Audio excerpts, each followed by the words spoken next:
Muy buenas a todos, soy José Juan Díaz, soy profesor de la arqueología de la Universidad de Cádiz y desde la oficina de turismo del Ayuntamiento de San Fernando me han pedido que hiciera este vídeo para conmemorar el Día de los Museos que celebramos este 18 de mayo. En este caso os voy a hablar del yacimiento arqueológico del Cerro de los Mártires, que parte de los restos que allí aparecieron, pues podemos ver en el Museo de San Fernando, en las salas que tiene expuestas en el Castillo de San Romualdo. Para una mejor explicación vamos a utilizar una pequeña presentación que compartimos en pantalla. En este caso, pues lo primero que tendríamos que decir es que San Fernando, pues la paleofotografía, es decir, el paisaje ha cambiado muchísimo desde la época romana hasta la actualidad. En este sentido, no solo ha cambiado el paisaje de la zona de Cádiz, sino también el de San Fernando, en el que simplemente pues habría pues salinas como las que hay actualmente y toda la zona urbanizada pues lógicamente no estaría, sino que habría una serie de zonas de hábitat, de zonas de habitación vinculadas con asentamientos rurales, con asentamientos tipo villa. Todo esto vinculado a la ciudad romana de Gades. Gades no solo hay que entenderla como lo que sería la ciudad en la actual Cádiz capital, sino con todo lo que sería la bahía de Cádiz. Y en ese sentido, la zona del actual San Fernando también formaría parte del territorio de la ciudad de Gades, vinculada, eso sí, con zonas de residencia, zonas de villas rústicas y también áreas industriales y de generación de economía. En este sentido, en el término municipal de San Fernando tendríamos esos dos aspectos y también tendríamos el de la zona cultural con los templos como el famoso Heracleion gaditano en la zona del castillo, del entorno del castillo de Santipetri, la desembocadura del Caño. En cuanto al yacimiento de Cerro de los Mártires y de Gallineras, pues nos encontramos que el yacimiento es amplio, generoso en cuanto a su extensión y se documenta tanto en la carretera del Buen Pastor como en lo que sería el parque público del Cerro de los Mártires. En este caso, en las distintas investigaciones que se han llevado a cabo a lo largo del tiempo, desde los años 60 hasta la actualidad, pues han diferenciado varias partes, una zona residencial, con una zona de hábitat, zonas de carácter industrial y también zonas de enterramientos y necrópolis. Vamos a intentar ver cada una de ellas un poquito para que se puedan conocer. En este caso, os pongo un ejemplo, en este caso de una villa romana, una recreación de una villa romana, de los Cantos, que podría ser parecida a la que podríamos tener aquí en Gallineras, en las que se han documentado pues restos de basas de columnas, se han documentado también pavimentaciones, suelos, distintas estancias, y entre ellas, pues algunas de estas estancias pues tendrían hasta mosaicos, como este mosaico bícromo en negro y en blanco, con motivos geométricos.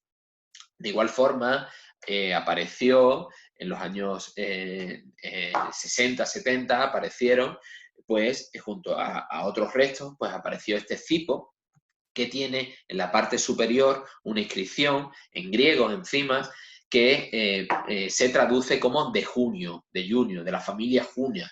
Junia. Es decir, parece que estamos hablando de un tipo de propiedad que nos podría vehicular, nos podría vincular con lo que sería la propiedad de esta villa, ¿no? De esta villa que estaría pues en una zona muy importante porque estaría en el paso, muy cerca del paso de barcas, ¿no? De esa vía heraclea que llegaría, pues, que escalonaría toda la costa gaditana y también muy cerca del famoso templo de Hércules, como hemos dicho anteriormente.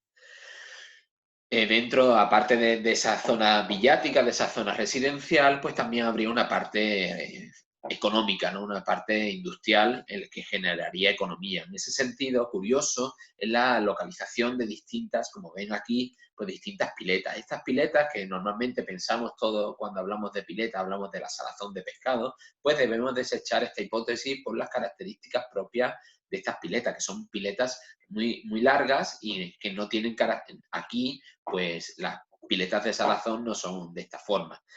¿Con qué podríamos relacionarlas? Pues la hemos relacionado con dos aspectos, y sobre todo con uno que sería el de la acuicultura. Ya sería para la crianza de pescado o para la crianza incluso de moluscos, como por ejemplo nuestra cañailla. La cañailla que en la antigüedad era un bien muy preciado. ¿Por qué? Porque con la parte final de la cañadillas, pues se produce tinte, muchas cañadillas producen gramos de púrpura, y con ese gramos de púrpura, ese tinte purpurigenio, ese glande purpurigenio, pues se creaban las túnicas, y se teñían las túnicas de las personas pues de más alta alcurnia, ¿no? De más alta, en los niveles más altos de la sociedad romana.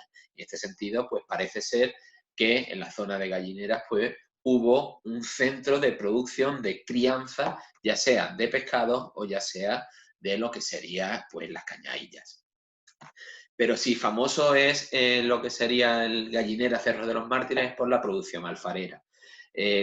Fue una de las principales industrias en la antigüedad, la alfarería. ¿Por qué? Porque la cerámica era lo que se necesitaba a la hora de envasar, era el producto donde se envasaban los productos que se iban a exportar a otras zonas, ¿no?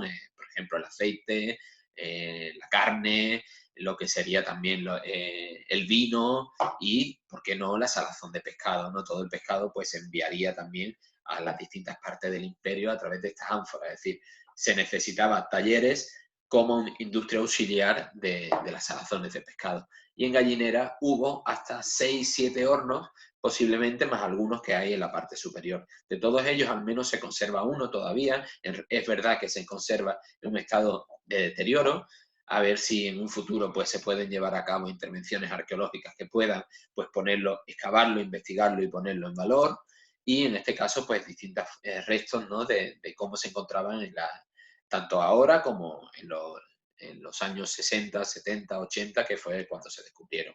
Igualmente, hace escasamente 2 años, gracias a un proyecto de investigación junto con el Ministerio de Defensa, con la Universidad de Cádiz, liderado por los profesores Alicia Arévalo y José Ramos, pues pudimos excavar uno de los hornos que hay en la parte superior en los terrenos militares.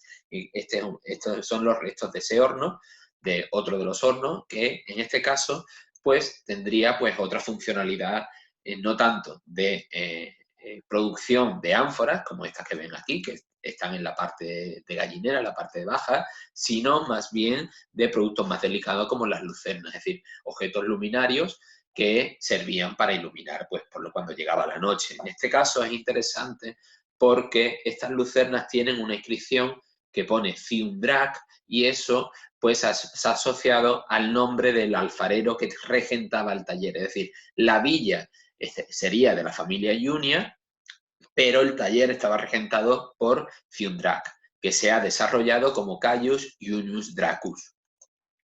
Otro de los elementos que aparecieron fueron estas máscaras dionisíacas o máscaras también hercúleas que, que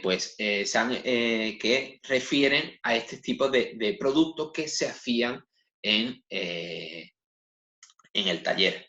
Esta pieza apareció en Cádiz, en las excavaciones del Olivillo, hace muy pocos años, y por los análisis de arqueometría, análisis específicos en laboratorio que hemos hecho, analizando esas pastas y analizando las pastas de restos del alfar de Gallinera Cerro de los Mártires, hemos visto que son similares. Y estos productos, pues, imitaban a las ollas, a los recipientes de bronce, que también, como ven aquí, este es del Museo de Zaragoza, pues tenían pues este tipo de apliques con máscaras barbadas, ¿no?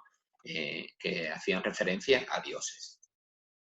Otros elementos que aparecieron durante los años, ¿no?, durante estas labores de cantería que se realizaban en el yacimiento, en la zona del Cerro de los Mártires, pues son esta serie de conducciones hidráulicas necesarias para la vida, tanto en la zona residencial como en la zona industrial. Y por último terminaríamos con las zonas de necrópolis. Necrópolis que hemos evidenciado que habría dos partes, una más refinada, seguramente asociada a los posesores de la villa, a la gente pudiente de la villa, y otra más a la zona industrial, a la zona de la gente de esclavos, en la que no habría pues ajuares, es decir, los enterramientos no se enterraban, pues no se disponían esos enterramientos pues ningún tipo de ajuar ni de elemento suntuario. En este caso, pues estas son las tumbas que aparecieron en la parte más cercana a la villa residencial, y esta última en el año 2004, excavaciones realizadas por Antonio Sáez Pligares en la zona de cercana a lo que sería la carretera del Buen Pastor, pues aparecieron una serie de tumbas con varias inhumaciones una detrás de otra, en la que destacaba esta tumba que había aquí, principal, con una techumbre a dos aguas, que posteriormente pues dio a conocer el enterramiento de una mujer que desgraciadamente, aparte de morir, pues también llevaba un feto en su vientre. Y nada, y esto es lo que por ahora podemos tener en el yacimiento arqueológico de Cerro de los Mártires, el yacimiento de Gallinera Cerro de los Mártires. Ahora, eso sí, muchas de estas cosas pues se ven en el museo y os invitamos a que cuando se pueda visitar, cuando acabe esta pandemia y podamos pues volver a esa nueva normalidad que nos están comentando, pues podamos disfrutar también con la cultura y podamos disfrutar pues de lo que está expuesto en el Museo de San Fernando, como esas ánforas que han aparecido en el yacimiento de Gallinera o estas maquetas que también aparecen, ¿no? Y que nos evocan a cómo sería pues un alfar de época romana o con su embarcadero y también con su fábrica de salazón. Y con todo ello, bueno, pues nada, os animamos a seguir por las redes sociales todo lo que nos hablan desde la Oficina de Turismo de San Fernando y un abrazo a todos y muchas gracias.